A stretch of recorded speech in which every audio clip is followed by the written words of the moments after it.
Nytt kapittel, og da skal det handle om funksjoner. Og nå skal vi se på sammenhengen mellom forskjellige tall, og det kan være en regel som beskriver den sammenhengen. Det er 4 forskjellige måter som de her funksjonene kan opptre i, altså de sammenhengene. Det første er en tekst, en praktisk situasjon fra dagliglivet, for eksempel at Victor tjener 150 kroner i timen. Og her er det sammenheng mellom antall timer han jobber og den totale inntekten som han får. Det kan vi uttrykke som, ikke bare teksten, men vi kan lage et funksjonsuttrykk, og det finner vi ut med å finne ut hva det er som kan variere, og det er jo antall timer som kan variere, det kaller vi x. Jobber han 1 time, så får han 150 kroner, 2 timer, så får han 300 kroner, så det er gange antall timer med timesprisen, så får du lønna. Og lønna det er y. Vi kan uttrykke det også med en tabell, det vil si sette inn antall timer, og så regne ut lønna. Utifra tabellen så kan vi tegne en graf i et diagram. Og nå skal vi se på dette her litt kjapt på Excel. Der har vi situasjonen, og nå har jeg utvidet vinduet sånn at dere skal forstå hva jeg gjør for noe oppi her. Den praktiske situasjonen er at en Victor tjener 150 kroner per time.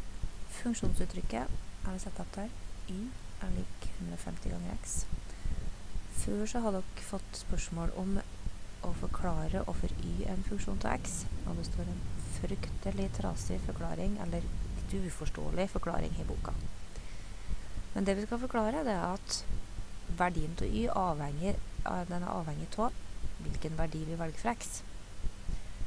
Og forklaringen er at y er en funksjon til x, fordi at den totale lønna Victor får, som nemlig er y, den er avhengig av antall timer han jobber. Og det er x.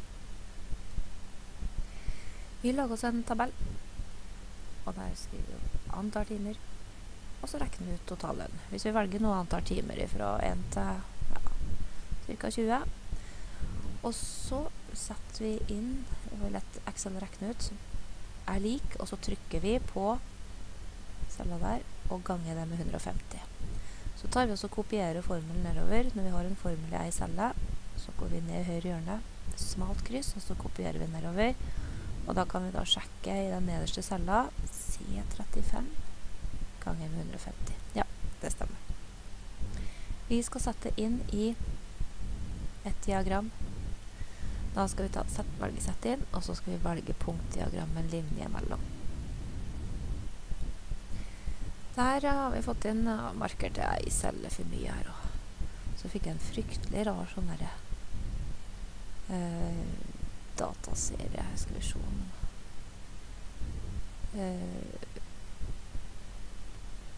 så da har vi fått til en litt tynnere linje her. Markerte faktisk på tabellen nedover, så det ble jo med teksten der også. Men det vi bestandig skal gjøre, det er å gå inn, merke data, og sjekke om det her er det riktige. Skal vi se. Litt trasig, vi fikk en litt midt oppå. Det vi har, vannrette akseetiketter, og det skal jo være tallet fra 1 til 20, for det er antall timer, opp til 25 her, men det var bare godt, ja. Så kan vi gå inn på serie og rediger for å sjekke alt sammen. Serienavn.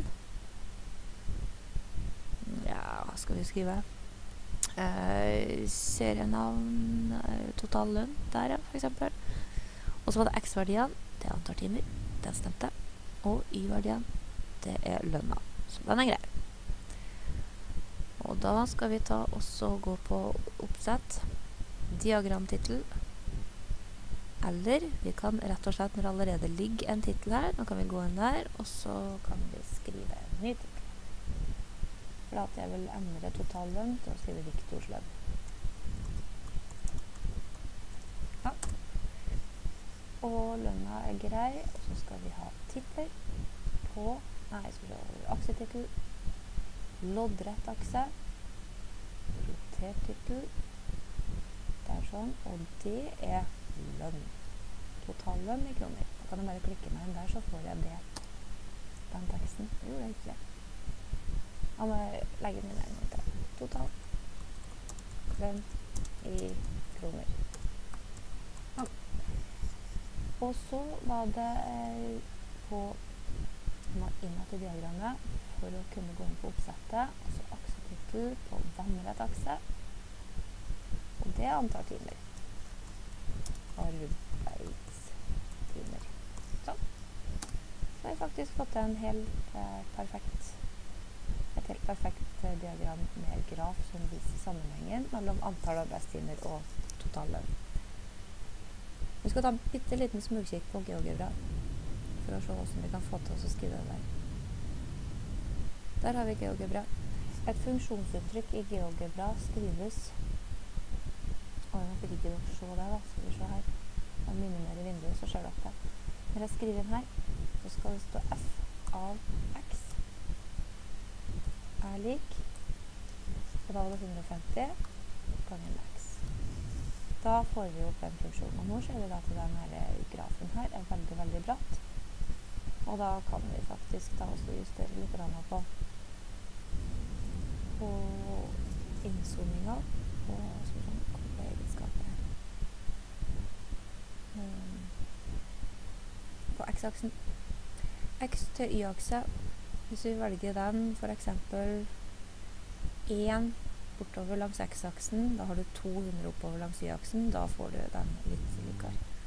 Hvor ser det at 1 time tjener du 150 kroner, 2 timer tjener du 300 kroner. Og når vi skal vise avlesing, så skal vi faktisk tegne opp linjer. Hvis vi skal finne ut hvor mye vi tjener på 4 timer, så viser vi at vi leser. Skal vi se, jeg fikk ikke til å tegne strek. Men vi skal vise at vi er linje gjennom 2 punkter, så vi får den da. 4. Og så opp dit. Der krysser vi. Og så tar vi en ny linje ifra der, og så bort. 4 timer tjener vi 300 kroner. Da viser vi avlesningen.